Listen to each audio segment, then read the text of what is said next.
Vamos a continuar nuestro estudio que estábamos teniendo en el libro de Hebreos.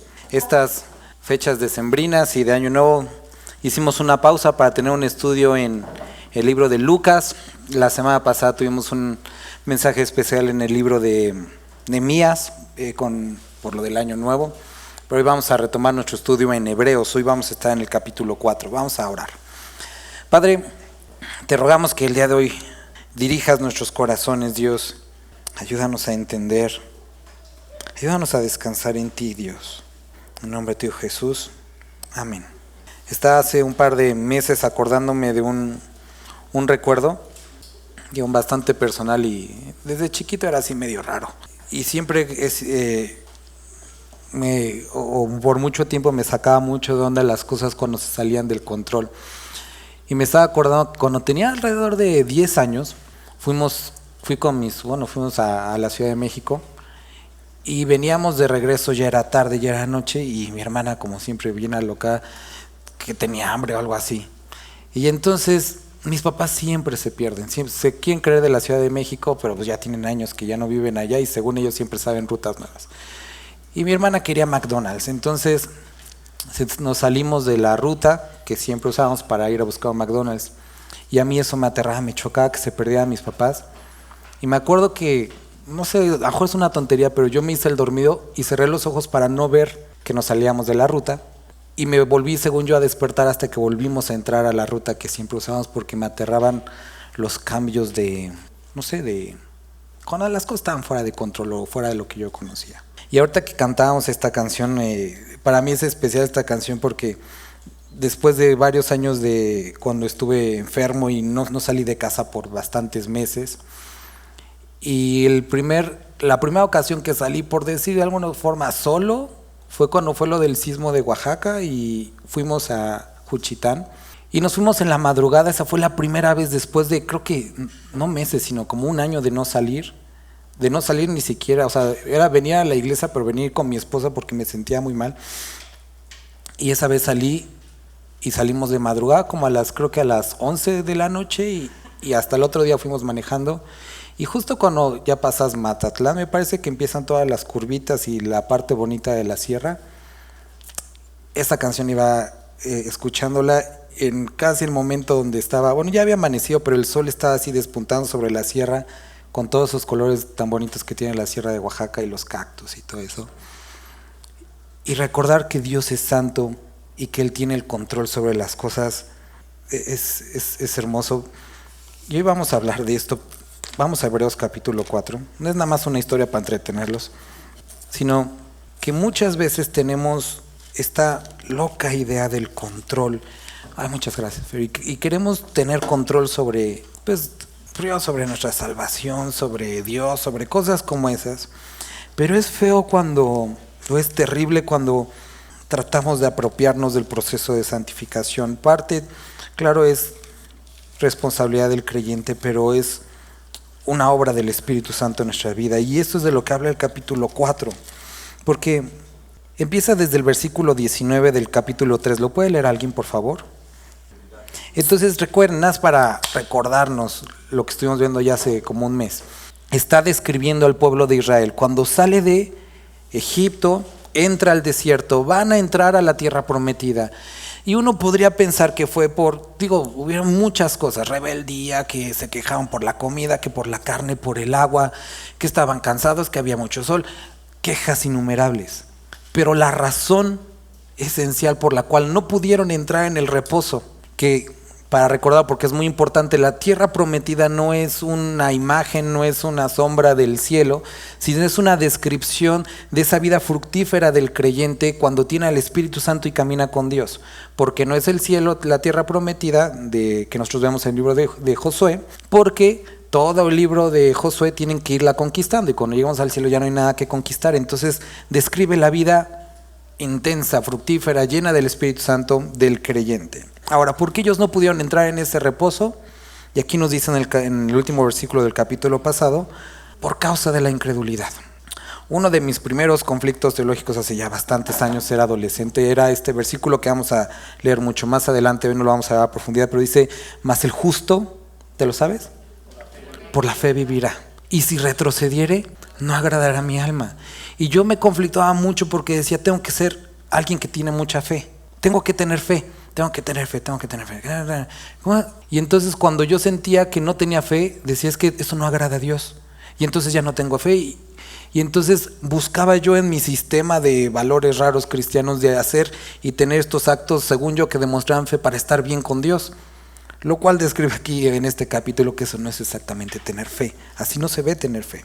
Ahora, dice que aquí que la causa por la cual no pudieron experimentar esa plenitud era por su incredulidad. Ahora, ¿qué es o cómo es este reposo? Ahorita vamos a ver tres cosas. El reposo no es un lugar, el reposo no es un día, el reposo, vamos a ver qué es el reposo del que está hablando aquí.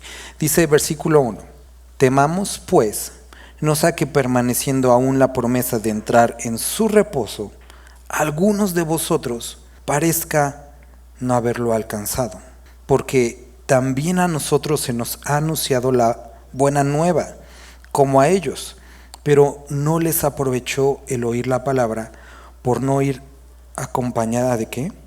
En los que la oyeron. Sería lamentable, por lo que vamos a ver, tener este versículo, sacarlo de contexto y explicarlo solito. Podríamos a partir del versículo decir, ¿ya ven? Por eso tienen que venir a la iglesia, ¿ya ven? Por eso tienen que leer, ¿ya ven? Por eso tienen que escuchar lo que yo les digo, ¿ya ven? Y entonces podríamos formular un sistema rígido y estricto para poder entrar en este reposo, porque según nosotros podríamos decir o inferir, no les aprovechó, miren, escucharon la palabra, pero ni aún así alcanzaron el reposo. ¿Por qué? Porque no permanecieron. ¿Por qué? Tienen que, dice aquí, dice, temamos. Ahora, temamos pues, no sea que permaneciendo aún la promesa de entrar en su reposo, alguno de vosotros parezca no alcanzarlo. ¿Cómo es que lo podemos alcanzar? Porque también a nosotros se nos ha anunciado la buena palabra, la buena nueva, como a ellos, pero no les aprovechó el oír la palabra por no ir acompañada de fe en los que la oyeron. No sé si te ha pasado alguna vez, si lo has escuchado alguna vez, sucede mucho con respecto a las sanidades. Estás enfermo, alguien está enfermo, oran por él, oran por ti, no sana esa persona y te dicen, estás así porque no tuviste fe. Porque escuchaste la oración, escuchaste la palabra, pero por falta de fe es que sigues como sigues. Y entonces empiezas a decir, sí, tienes razón, no tengo fe, no tengo la suficiente fe, pero entonces Dios, pero ¿qué es lo que dice la palabra? Y quiero que podamos unir lo mucho o poco que recordemos. Dice que si tuvieras fe, ¿cómo qué?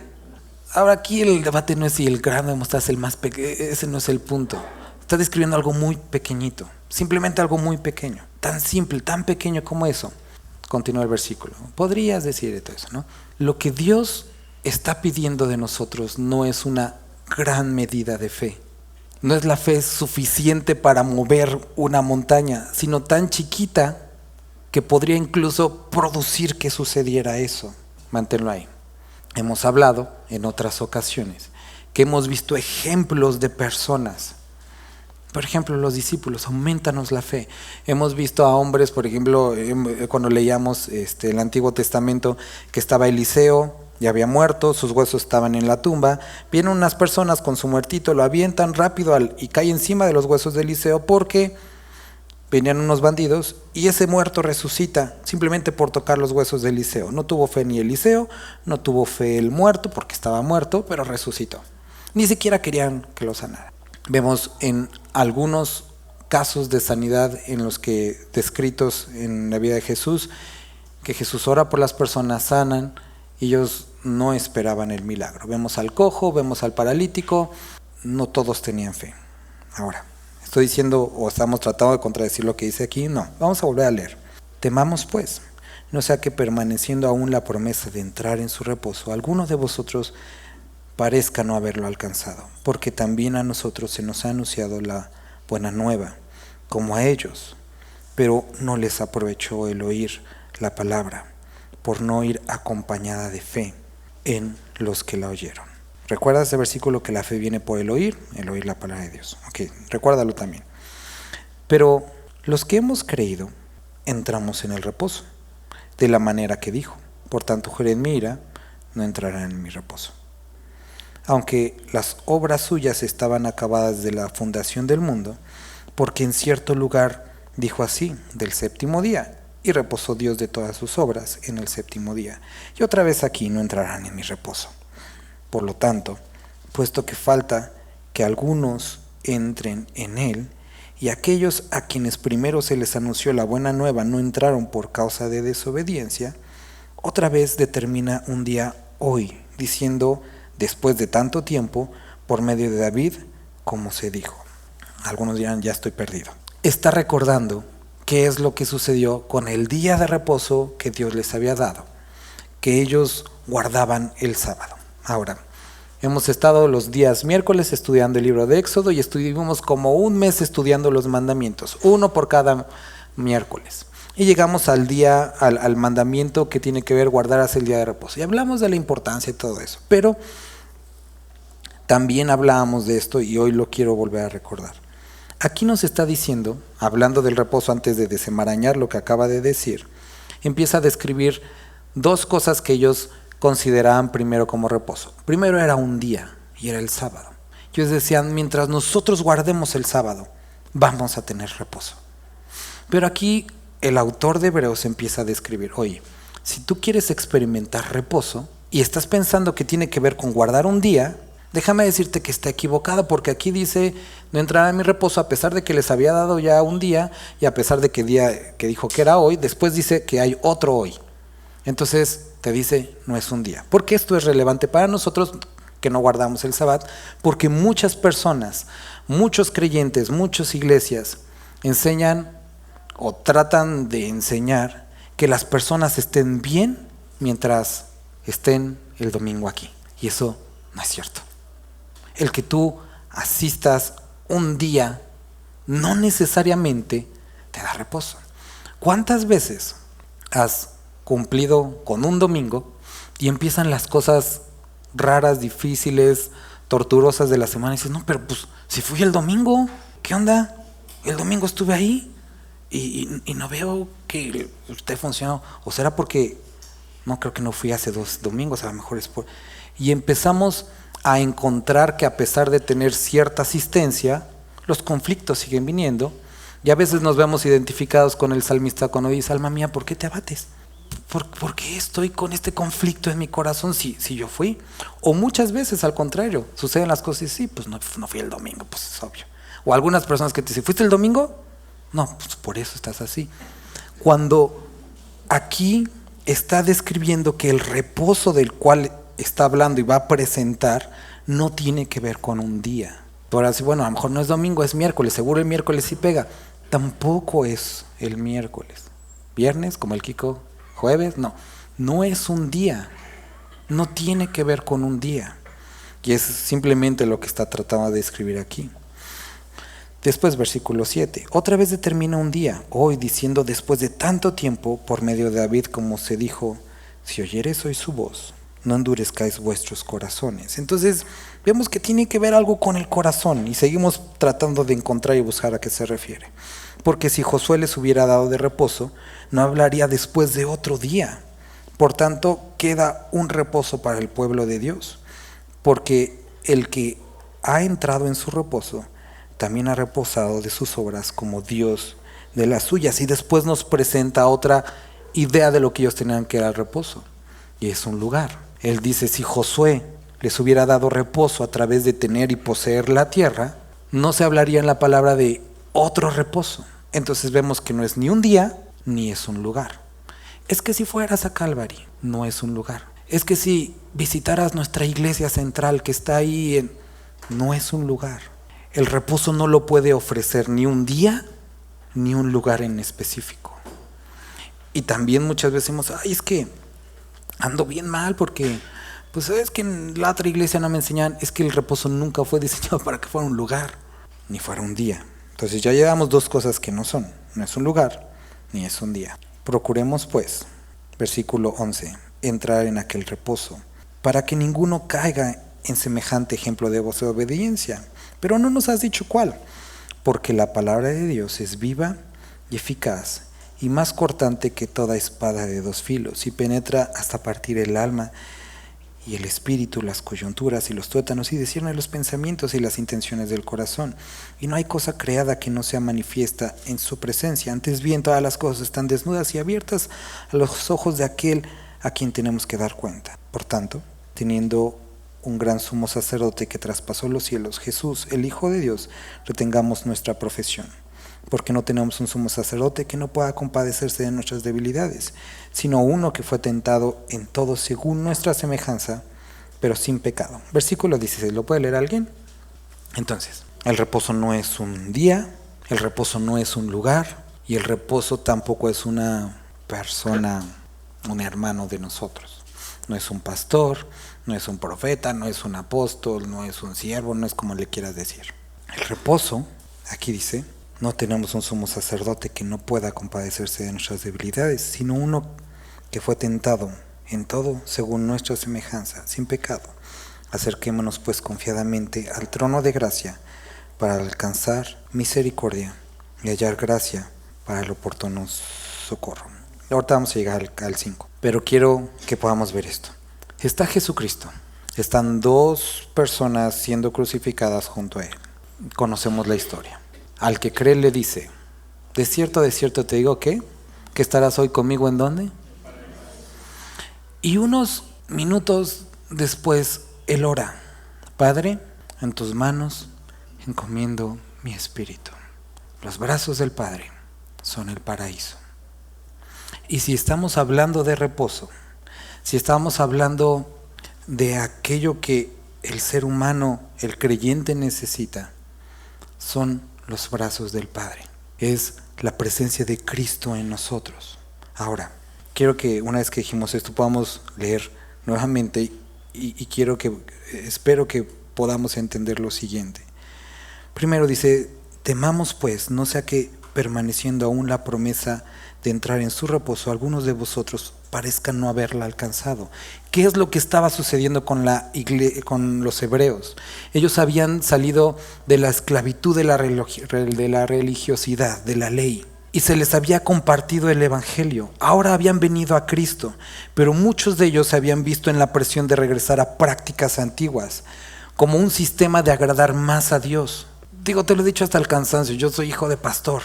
Entiendo lo que es la religiosidad, entiendo que es cumplir ciertas cosas para caerle bien a la gente o para poder demostrar que eres una familia feliz. Pasé por todo eso, pasé por lo de tirar las televisiones, tirar la música de rock, de no ver la televisión. Conozco esas cosas. Y el problema de esas cosas es que muchas veces, o en la mayoría de las veces, inicia como algo sincero. Queremos agradar a Dios. Eso es lo que sucedió con los fariseos. El sistema o la casa o el grupo de los fariseos surge después de la deportación, con los que regresan, con lo que vimos en Esdras, Nehemías, regresan, se reconstruye y es un grupo de hombres diciendo, hemos descubierto, lo leímos la semana pasada, que nuestros pecados nos trajeron a esta condición. No queremos volver a lo mismo. Vamos a ser celosos en guardar la ley. Y vamos a poner todo este sistema de reglas para asegurarnos que nadie quebrante la ley. Y en un deseo puro, sincero, se fueron en pos de las reglas y olvidaron cuál era el corazón y el espíritu detrás de ellas. Y puede ser que muchos de nosotros en nuestro deseo de agradar a Dios pensemos eso, que son nuestras obras, nuestros actos los que pueden hacernos más gratos. Y eso no es cierto, hermano, porque Él te salvó estando en la peor condición, siendo lo peor del mundo. Nada que tú hiciste fue algo que lo agradara, sino lo leímos la semana pasada, el puro afecto de su voluntad. Y puede ser, y eso es por eso dice temamos, es decir, tengamos mucha conciencia, tomémoslo en serio, porque sigue la promesa de entrar en un reposo, pero puede ser que algunos de nosotros no alcancemos ese reposo, porque estemos tan enfocados en cumplir estrictas normas que nos hemos autoimpuesto y que nos impidan disfrutar de esa paz, de ese disfrutar a Dios. Hemos salido de tradiciones, de religión, de pecado, y a veces queremos regresar a un yugo inflexible. Muchos tienen miedo a esto, porque sabemos de los que somos capaces. Y a veces para estar más seguros nos ponemos reglas. Pero no se trata de eso. Mira, estaba pensando ayer estaba pensando en esto. Y esta semana para mí esta palabra fue importante porque la semana pasada estuve enfermo. Esta semana mi hija estuvo muy enferma y estuve yo bastante asustado por ella, porque el doctor nos dijo que era delicado. Y empieza por mi mente, a pesar de que lo sé intelectualmente, decir, bueno, ¿por qué está pasando esto? Porque ya estuve enfermo yo, ahora está enferma mi hija.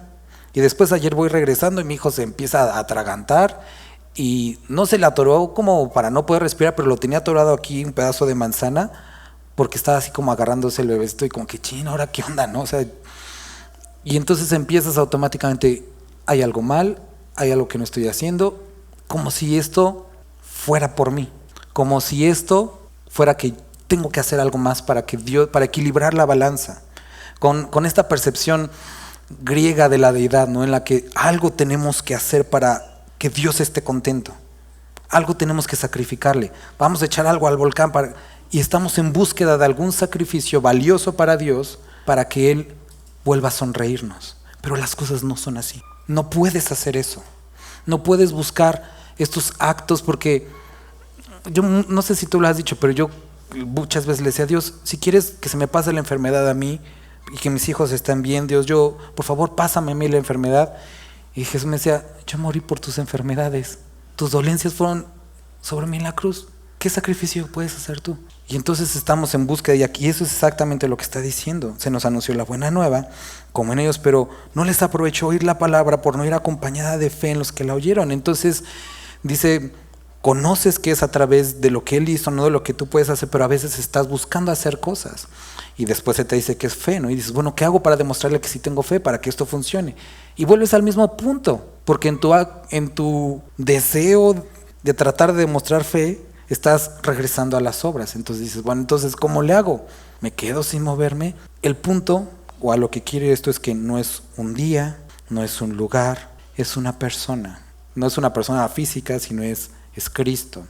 Entonces, ¿cómo es que puedo encontrar ese reposo?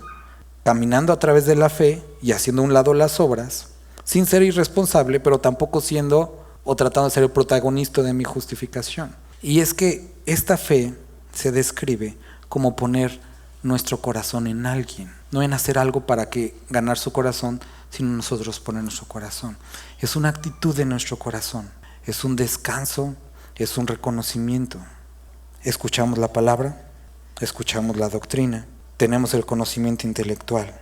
Cuando compras una casa, la casa de tus sueños, como te la imagines, con lo que debería de tener, tú tienes la elección de vivir en ella o seguir rentando. Y tú dirás, ¿qué porque tengo casa tengo que vivir? No, pero podrías, para eso es. Bueno, es que prefiero seguir rentando. Bueno, cuando venimos a Cristo, hay obras que podemos hacer. No es que tengamos que, es que el tener esa relación con Cristo ahora nos transforma. Pero esas obras no son para ganar nada con Él, sino es porque ahora vivimos en Él y podemos caminar en ellos, nos capacita. Y eso es a lo que está refiriendo aquí.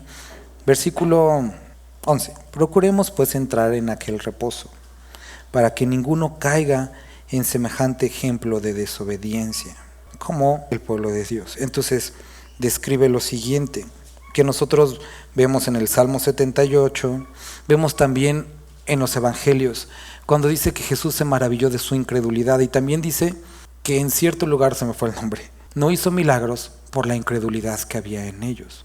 No es que los milagros necesiten la monedita de la fe, sino porque la condición en la que nosotros estamos de incredulidad, el camino, las decisiones que tomamos, nos pueden apartar de la oportunidad de verlo. No es que limiten a Dios, sino que estamos en el lugar en el que estamos tan distraídos que no lo vemos. ¿Cuántos de los que están aquí han visto a los loros que ahorita acaban de sonar, que viven allá atrás? Y se necesita estar, a lo mejor, sin estar viendo a los demás y estar viendo el arbolito. Y entonces ves algo diferente. No es que aparezcan los loros de repente, sino ahí viven. Pero a veces nos distraemos tanto en muchas cosas que no podemos ni disfrutar lo que Dios ha hecho. Y es lo mismo en nuestras vidas. Podemos estar tan distraídos, tan metidos en nuestras propias obras, que pasamos por alto las suyas.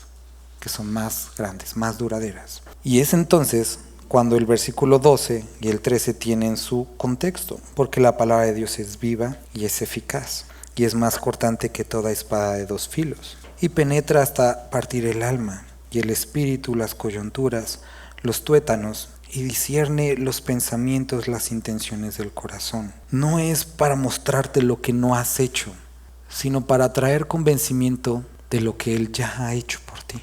Este versículo generalmente se utiliza para decir, mira, la palabra te va a mostrar tu fealdad, y sí, pero ese no es su contexto. Puede, pero lo que quiere mostrar es que la palabra quiere entrar a lo profundo y demostrar tu motivación, que ha sido hacer algo cuando tenías que enfocarte no en lo que tú puedes hacer, sino en lo que Él ya ha hecho por ti. Y no hay cosa creada que no sea manifiesta en su presencia. Antes bien, todas las cosas están desnudas, abiertas a los ojos de aquel a quien tenemos que dar cuenta. Por tanto, teniendo un gran sumo sacerdote, Él que traspasó los cielos, Jesús el Hijo de Dios, retengamos nuestra profesión, nuestra fe, nuestra confianza en Él. Porque, a diferencia de otros tiempos, no tenemos un sumo sacerdote que no nos puede entender, que no conozca nuestras debilidades, sino que tenemos a uno que pasó por todo. Pasó angustia, ansiedad, desprecio, rechazo, hambre, dolor, etc. Y puede relacionarse. ¿Y sabes qué? Él conoce tus luchas de fe. Él conoce cuando has dicho, Dios, es que me siento mal por no creer, pero no puedo creer. Y Él lo conoce. Y muchas veces espero que puedas relacionarte con esta palabra, pero yo he estado ahí en la que Dios digo, es que Dios, tengo que demostrar fe, pero no sé cómo hacerlo. Y siento que ya no me quieres tanto, y Dios me dice, es que te conozco así, y la fe ni siquiera es tuya, es algo que es mío. Solo descansa tu corazón sobre mí, y que yo pueda aumentar tu fe. Entonces tenemos este sumo sacerdote. Por lo tanto, acerquémonos pues confiadamente. No te acerques con miedo pensando que por tu falta de lo que sea te va a rechazar. No, acércate confiadamente a un trono. Y esta era la representación de lo que estaba arriba en el arca. Ese era el trono de gracia. El trono de gracia para alcanzar misericordia y hallar gracia para el oportuno socorro. Entonces descubrimos cómo entrar a este reposo. No se trata de lo que puedes hacer, sino la capacidad de poderte acercar a Él. Nosotros podemos vivir en fe en la medida que nos acerquemos a Él. Y eso no es, acercarse a Él no es un día, no es un lugar, ni es a través de una persona física, es a través de Él. Que tengas comunión con Él. Mira, hermano, todos hemos caído muchísimas veces, lo cual no es justificación, lo cual no es aceptable, lo cual Dios puede cambiar. Pero el punto es ese, que al corazón contrito y humillado Él no rechaza, tanto en pecados físicos, pecados hacia los demás, como en la falta de fe. Él puede y quiere hacerlo. Y si el día de hoy tienes batallas con esto, acércate a Él, porque todo sumo sacerdote, dice, todo sumo sacerdote, tomado de entre los hombres, es constituido a favor de los hombres en lo que a Dios se refiere, para que presente ofrendas y sacrificios por los pecados, para que se muestre paciente con los ignorantes y extraviados, puesto que Él también está rodeado de debilidad. Entonces describe qué es o cómo era, cómo se veía un sacerdote, y lo podemos ver cómo son los servidores de ahora. Dios levanta a hombres, pero son personas con pecados que tienen que orar a Dios por los demás, orar por los suyos, sus propios pecados, lidiar con los problemas de los demás, lidiar con tus propios problemas. Y por causa de ella, debe ofrecer por los pecados tanto por sí mismo como también por el pueblo. Eso era lo que hacían los sacerdotes. Y nadie toma para sí esta honra, sino el que es llamado por Dios, como lo fue Aarón. Así tampoco Cristo se glorificó. Entonces usa este ejemplo. Jesucristo no se autonombró. Dios lo glorificó, haciéndose sumo sacerdote, sino que Dios mismo le dijo, tú eres mi hijo, yo te he engendrado hoy, como también dice en otro lugar, tú eres sacerdote para siempre según el orden de Melquisedec. Y Cristo en los días de su carne, ofreciendo ruegos y súplicas con gran clamor y lágrimas al que podía librar de la muerte, fue ido a causa de su temor reverente. Y aunque era hijo, por lo que padeció, aprendió obediencia. Habiendo sido perfeccionado, vino a ser autor de eterna salvación para todos los que le obedecen. Y fue declarado por Dios sumo sacerdote según el orden de Melquisedec. Vamos a ver esto la próxima semana. Pero nos dice, puedes acercarte a Jesús. ¿Por qué? Porque puede entenderte, puede compadecerte. Y hay algo en especial para lo que estamos viendo hoy con lo que puede relacionarte. Primero dice que Cristo en los días de su carne, ¿qué dice? Versículo 7, ofreció ¿qué? Ruegos y súplicas. Entonces, Jesucristo mismo atravesó circunstancias difíciles que no tenían que ver con su falta de piedad, de santidad, de devoción y de fe. Eran circunstancias a las cuales Dios lo había atravesado. Ahora, estando en esas cosas difíciles, oró ¿a quién? Al que podría librar de la muerte.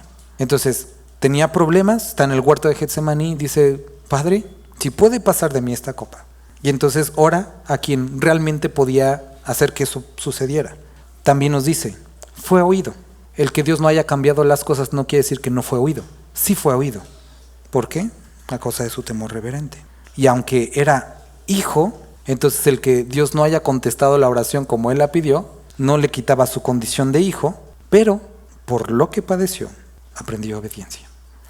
Entonces, estamos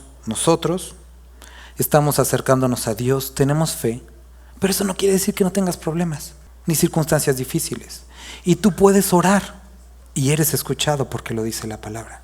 Pero si Dios, cuando conteste, dice no quiere decir que no seas hijo, o que no te ame, o que no tenga el poder para cambiar tu situación. Simplemente que a través de lo que Él te está pasando, vas a aprender algo, que para Él es más valioso que contestar tu oración de otra forma. En esta semana, cuando iba a llevar a mi hija al doctor, porque ya la veía bastante mal, le dije, Dios, tú puedes sanarla, yo lo he visto muchas veces, puedes hacerlo. Y estuve orando así, un chorro. Y llegó al doctor y yo le decía, Dios, que no tenga nada cuando lleguemos, que no tenga nada. Y le da el diagnóstico. Me enojé brevemente porque le dije, Dios, es que tú puedes hacerlo. Le dije, Dios, ya hemos estado en esta situación tú y yo muchas veces, ya lo aprendí, ya confío en ti. Y me dice, y si confías en mí, ¿por qué estás tan molesto? Bueno, sí tienes razón, a lo mejor no. Entonces, seguí orando por ella. Y tuvo que tomar la medicina, tuvo que tomar el tratamiento. Y yo tuve que aprender lo que tenía que aprender. Que sus caminos no son mis caminos. Y que Él es Dios. Y que no dejó de ser su hijo, que no deja de amarme, que mi hija no deja de ser su hija y no deja de amarla por atravesarla por una enfermedad. Y porque a través de eso... Por ejemplo, hoy es el cumpleaños de mi hija y yo estaba triste porque decía, ¿cómo va a pasar su cumpleaños en cama? No lo entiendo, pero eso no cambia nada. No cambia la forma en la que él me ama, ni su relación conmigo, porque nunca se trató de lo que me dé, nunca se trató de lo que no me dé, nunca se trató de lo que yo le pueda dar, sino de lo que él hace. De eso se trata. Las cosas que él hace, o más bien que ya hizo. Y el reposo no está en la falta de enfermedad, el reposo no está en la presencia del trabajo, en la ausencia de problemas, no está en un domingo, no está en este lugar, está en Emmanuel, Dios con nosotros. Él está conmigo y por lo tanto, no importando la circunstancia a través de la cual se ha atravesado, puedo experimentar reposo porque Él está conmigo. Y esto es lo que tenemos que entender y eso es hacia donde va este capítulo, que podemos extraviarnos de disfrutar esa paz incomprensible para el mundo, tratando de decir qué es lo que me falta hacer, no, yo estoy contigo y siempre he estado contigo y siempre voy a estar contigo. Y a través de las diferentes circunstancias que cada uno podamos o tengamos que pasar, Él no nos abandona. Claro está que nuestro conflicto es el de la voluntad. ¿Por qué su voluntad y no la mía? Fácil, el Señor, tú no. Y no sería más fácil que se haga mi voluntad como se hace la tuya en los cielos y la mía aquí en la tierra. Pero no es así. Hágase tu voluntad en los cielos y aquí en la tierra. Entonces, hasta aquí nos vamos a quedar. Pero me gustaría que pudieras el día de hoy volver a recordar versículo 16 del capítulo 4. Si tienes luchas con respecto a eso, y esto es lo mejor de todo, que Dios es un Dios amplio en misericordia y gracia, no te preocupes, porque puedes acercarte confiadamente al trono de gracia y alcanzar misericordia y hallar la gracia suficiente para tu necesidad. Y Él es propicio a nuestras necesidades. No siempre de la forma en la que la esperamos, pero sí de la más efectiva, que es Él en nosotros. Vamos a orar.